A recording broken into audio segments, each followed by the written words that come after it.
This video is going to focus on the wave function properties of the wave functions that we've solved the infinite square well from. So we're going to use that as an example and sort of develop some wave function properties. We'll start with orthogonality. We'll talk about wave function orthogonality. We'll talk about completeness and superposition. And then finally, we'll talk about the arbitrary time-dependent solution. So if you recall, we had our first three wave functions look like this. The form of the wave function psi of n of x is equal to square root of 2 over a sine of n pi over ax. And then e sub n is equal to h bar squared k sub n squared over 2m, where k is n pi over a. And k squared, of course, is n squared pi squared over a squared. Now, this is the solution of the infinite square well. The states are clearly, as we saw before, alternating even and odd about the center. So the lowest order state is even. The second n equals 2 state is odd. That is, it's positive on the left side of the center and negative on the right side. The n equals 3 state is even again. It's symmetric about the origin. And about the center of the well, not the origin. And this is a general property of wave functions. The lowest order function, the ground state, is always a symmetric function. The second one has anti-symmetric properties. And the third one then goes back to being symmetric, and you alternate symmetric, anti-symmetric, and so on. The energy and momentum of this solution are naturally quantized. Now, the other thing that we haven't shown yet, but is true about this, is that the states are all mutually orthogonal. So every state n with a different value of n is not, when you integrate psi n psi m, or psi n star psi m, you get 0 because they are orthogonal to each other. And so in our short notation, this is saying that this bracket of psi m psi n is equal to the so-called Kronecker delta function, delta of mn, delta sub mn, which means that if m is not equal to n, you get 0. If m is equal to n, you get 1. The states also form a so-called complete basis set. And what that means is that for any function f of x, arbitrary function, you can build it from a linear combination of these wave functions. And this is a postulate that works for any solution of a Hamiltonian. You get a complete basis set. So you have sum of n equals 1 to infinity, c sub n psi sub n of x gives you any arbitrary wave function. This is a Fourier decomposition or Fourier summation. Let's talk about orthogonality first. We want to take this integral psi m star psi n dx. Well, I can write down what those functions are because I know what they are. It's square root of 2 over a squared, which gives me 2 over a. Then I have an integral over the region over which these functions are defined, which is 0 to a, of sine of m pi over ax and sine of n pi over ax dx. Well, what I want to do is I want to show you that when m is not equal to n, this is going to be 0. So we'll start with by simplifying this with a trigonometric relation that I'm certain you're familiar with, and that's the sum of angles, the cosine of sum of angles, sum and difference of angles.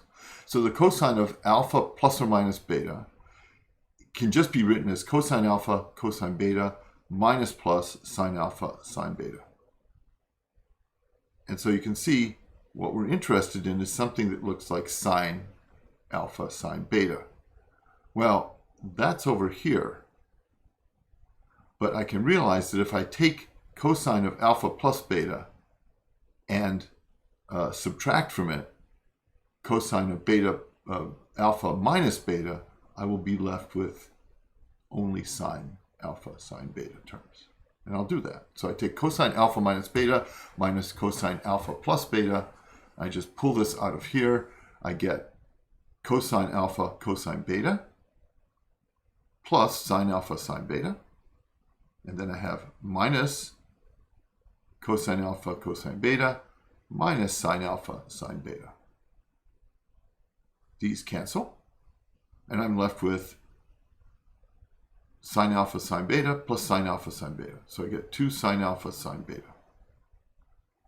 Well, the sine alpha sine beta then can go back looking at, if I undo this equation, I realize that sine alpha sine beta is equal to cosine alpha minus beta times 1/2 minus 1/2 times cosine alpha plus beta. So I can now go back and substitute in for the alpha here, the beta here, and I get this integral. So my integral, psi m star psi n dx, becomes 1 over a, because I had a 1/2 here that I could pull out. That cancels the 2 in the numerator. Integral from 0 to a of the quantity cosine of m minus n over a pi x, because this is alpha, this is beta. It's alpha minus beta gives me m minus n over a pi x. And then I have alpha plus beta, which is minus cosine of m plus n over a pi x, all integrated by dx. Now I want to evaluate this integral. So I start with this integral, and I can do that integral, right? I just take the integral of cosine, gives me sine times 1 over what's inside that's multiplying the x. So I have 1 over m minus n pi, sine of m minus n over a pi x, minus 1 over m plus n pi times sine of m plus n over a times pi x. And this is evaluated from 0 to a. Now at a, since these are integers, then we can rewrite this and realize that the only solution that we care about is the one where we have x equal to a. Because when x is equal to a, we get sine of m minus n times pi. And here we get sine of m plus n times pi. When x equals 0, this term goes away and this term goes away because they're both sines. So I'm left with only the upper limit, which gives me sine of m plus minus n times pi over m minus n, minus sine of m plus n times pi over m plus n, and I can factor out the 1 over pi in the front like this. But this has to be equal to 0 when m is not equal to n. And the reason is the following. When m is not equal to n, then this is an integer. It could be a positive or a negative integer. It doesn't matter. It's an integer. If an integer times pi, if you take the sign of that, you get 0. M plus n and m minus n both must be an integer, a non-zero integer, when m is not equal to n. And so these immediately go to 0. Of course, if m is equal to n, this is not a valid form, but if m is equal to n, then we just have the normalization integral. We already know that works. We don't have to do it this way. So clearly, this expression doesn't work for m equals n, because the first term becomes 0 over 0. But when m is equal to n, we just have the normalization integral. So that's orthogonality. And we don't have to do it this way. We just integrate it directly. So we have demonstrated orthogonality. That is, that the integral of psi m star psi n dx is equal to 1 when m equals n, and 0 when m is not equal to n. And that is what the Kronecker delta function gives us. The next property we're interested in is completeness.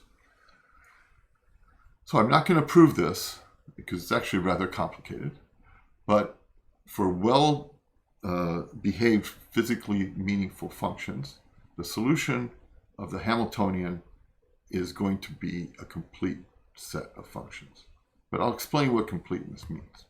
So the property of completeness means that the set of function completely spans the space in which it resides. Now, in this case, the space is not necessarily a one-dimensional, two-dimensional, or three-dimensional space. But let's make an example. In three-dimensional Cartesian space, that space is spanned by three unit vectors, x, y, and z hat, x hat, y hat, and z hat. What that means is that any vector that exists within that three-dimensional space can be described as a linear combination of these three vectors, right? That's exactly how we define a vector. We have a times x hat plus b times y hat plus c times z hat. And that gives me a vector that can be any arbitrary three-dimensional vector in Cartesian coordinates.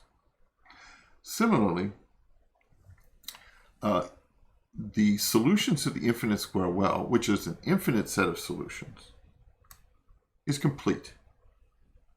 That means that any arbitrary function f of x can be constructed as a sum of all the stationary states. We've seen this before, and I mentioned that this was an arbitrary function, and the reason you can do this is because of completeness. Because the basis is complete, the wave functions are a complete basis set, we can do exactly this. So any function that exists in the space of the solutions of the infinite square well, that is, any solution that solves the infinite square well, that solves the Hamiltonian of the infinite square well, can be made up by a linear combination of sum n equals 1 to infinity c sub n psi sub n of x. The coefficient c sub m can be obtained by taking the inner product of this arbitrary function with psi star of m. So how does this look? We have a bracket where on the left side we have psi sub m. On the right side we have, in the ket, we have f of x. And this is just an integral. It's the integral of psi star m of x, f of x dx. But if we put in what the solution, what the expansion of this function f of x is, this integral becomes the following. And we can pull out the sum. The sum doesn't have any x dependence, so it doesn't integrate. So we pull the sum out of the integral. We pull the coefficients, which don't depend on x either, out of the integral. And we get the sum of n equals 1 to infinity of c sub n times the integral of psi star m of x, psi star n dx. Now we've already calculated this by orthogonality. So if m is not equal to n, this should be 0. If m is equal to n, we get 1. Right? And so this is just a Kronecker delta, as we saw before. So this gives me sum of n equals 1 to infinity, c sub n delta of mn. So the only value that survives out of this sum is the one where n is equal to m, or c sub m. So we can extract c sub m in this way by taking an inner product, so-called inner product, that is, we put a bracket, do the integral, and extract the coefficient of the wave function that we put on the left side. This in the book is called a Fourier trick. It's basically finding the coefficient of the Fourier composition. So finally, we can talk about an arbitrary time-dependent wave function, which we've already mentioned very briefly. But the full time-dependent solution needs to include the implicit time-dependent portion. And so my final full solution, arbitrary solution, is capital psi of x and t, which is a sum over n from n equals 1 to infinity, whatever coefficient, c sub n, times the square root of 2 over a, because that's the normalization constant, times the nth wave function, which is sine of n pi over ax. And then we have the time dependence, which is e to the minus I, n squared pi squared h bar squared over h, so it's h bar over 2ma squared times t. Where these coefficients c sub n are determined by the initial state of the wave function at time equals 0. So at time equals 0, this term goes away, and we can expand the coefficients by taking the inner product of psi of x and t with each one of the individual solutions stationary states, and that gives me the C sub n. So that's exactly what I'm saying here. Psi of x and 0 is the sum from n equals 1 to infinity of C sub n psi sub n of x. And C sub n then is just the integral where I slap on to the left side the psi sub n. And here I integrate psi of x and 0. And the condition for normalization for psi of x and 0 leads us to a constraint on these coefficients. Since these are the coefficients, I now want to normalize this function. Remember, normalization is time independent, so I can normalize the function at time equals 0, and it will remain normalized for all time. So the normalization equation is 1 is equal to the integral of the modulus squared of psi of x and 0 dx. But that's easy to write down. Each of these is a sum. This is the sum, m equals 1 to infinity, c sub m, psi sub m of x, all complex conjugate, because that's psi star. And then you have integral sum of n equals 1 to infinity of c sub n, psi sub n of x, all integrated over dx. Now we have two different indices clearly because these are two different. One's a complex conjugate, the other one is not the complex conjugate, but they each are a sum of wave functions. So we have to have two independent indices for the sums. Well, this is easy enough. I can take the sums out of the integral. First of all, I take the complex conjugates in, so I'm going to get Cm star, psi m star. I can pull the Cm, the Cn, and the two sums out of the integral. So I have sum of m equals 1 to infinity, sum of n equals 1 to infinity, Cm star, c sub n, integral psi star m x, psi n of x dx. Well, we've seen this one before. This is a Kronecker delta. So this is just delta of mn. And so we're left with the sum of m and the sum of n, c sub m star, c sub n, delta of mn. And because this is only 1 when m is equal to n, then one of these sums can go away, and we're left, because we only keep the m terms that when m is equal to n. The other terms all go away. The other combinations go away. And so we're left with the sum of n equals 1 to infinity of cn star cn, which is just the modulus squared of c sub n. Now, if we go back, this is equal to 1. So this is a condition for the normalization of the arbitrary function. And that means that the sum of all the coefficients, modulus squared of the coefficients, has to be equal to 1. Now, since the coefficients c sub n are independent of time, the expectation value of the energy is also independent of time. Now, what is the expectation value of the energy for this arbitrary function? Well, easy enough. We take the expectation value of the Hamiltonian. So we have psi star h operator psi dx. I know what psi is. I put the two sums in just like before. I have the sum over m, the sum over n. I have the Hamiltonian in here, in between.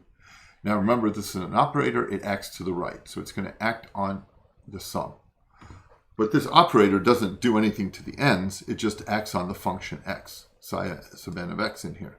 So I could pull the operator in and make it directly act on psi sub n. But we know exactly what that does. H applied to psi sub n gives me the wave function back again and the energy E sub n. So that E sub n is a constant.